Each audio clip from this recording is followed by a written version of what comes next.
नमस्कार MN Odia news को आपण मानक स्वागत।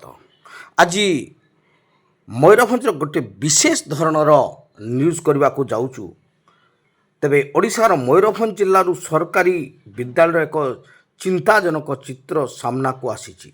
शिक्षा व्यवस्थार उन्नति पाई कोटी कोटी टंका खर्च होउथबा दाबी करा जाइतबा बेले बारिपदा सहर एक सरकारी विद्यालय आज भी जराजीर्ण अवस्था छात्र छात्री जीवन को विपदरे पकाई चली।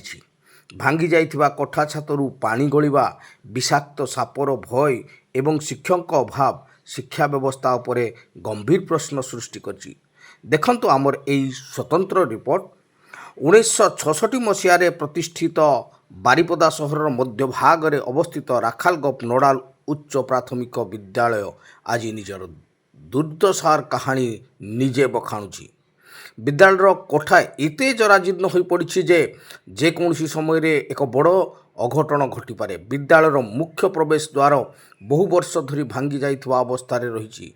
नुआ रास्ता निर्माण होइथिले मध्य आज पर्यंत नूतन गेट निर्माण हो पारि नाही। विद्यालयर अनेक श्रेणीगृहर कांथरे बड़ बड़ फाट सृष्टि होइछि एवं कोठार छात उपरे गछ उठी जाइछि। परिसर में विषाक्त साप बाहरुवा अभियोग मध्य सामना को आसी, जहाँ छात्र छात्री सुरक्षा पाई बड़ विपद सृष्टि करछि। परिस्थिति एपरी होइछि जे विद्यालय रोषेई घर नथिबारु मध्याह्न भोजन श्रेणीगृहर बारंडारे प्रस्तुत करा जाइछि। फल पाठपढ़ा मध्य व्याहत होउछि। भांगी जाइथिबा आजबेस्टास छातरू वर्षा पानी गलुथिबारु छात्र छात्री माने असुरक्षित परिवेश रे पाठ पढ़ा को बाध्य होउछंती।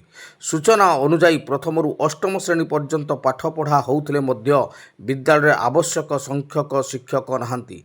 स्थानीय लोक एवं अभिभावक मानक अभियोग शिक्षा विभागर दीर्घ दिन अवहेला जोगु विद्यालयटी एपरी दयनीय अवस्था पहुंची। एबे स्थानीय लोके दाबी करिसेंती जे विद्यालयर कोठा घर तुरंत मरामती करा जाऊ, नूतन प्रवेश द्वार और रोषेई घर निर्माण करा जाऊ, पर्याप्त शिक्षक नियुक्ति दिया जाऊ एवं छात्र छात्री सुरक्षा सुनिश्चित करा जाऊ। सेमानंको कहवा कथा समय थाउ थाउ पदक्षेप न नियागले जे कौनसी समय एक बड़ अघटन घटी पारे।